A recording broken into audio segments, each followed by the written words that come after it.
Okay, so what is multi-factor authentication, or MFA?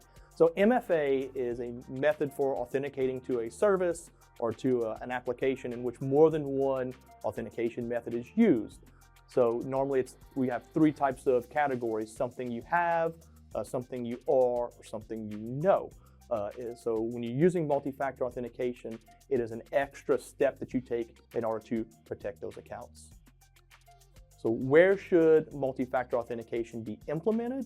It should be implemented in those services or with accounts that have access to sensitive information or sensitive administrative access. So your normal administrative accounts on computers or things like Office 365 or on servers.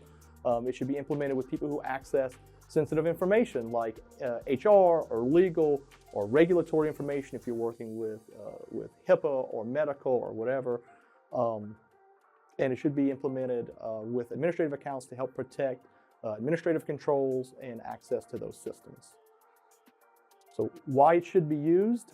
We should use it to help protect sensitive information and sensitive accounts. We know based on information we see on the dark web that a lot of people's usernames and passwords are readily available. Sometimes people use weak or easily guessable passwords. So multi-factor authentication adds that extra step to help protect accounts from things like stolen passwords or reused passwords. It also helps you meet certain requirements, either regulatory or if you're working with insurance carriers. Those types of technologies are required as part of their controls and questionnaires. And what are some MFA best practices? So you should always implement MFA when protecting sensitive accounts or administrative accounts.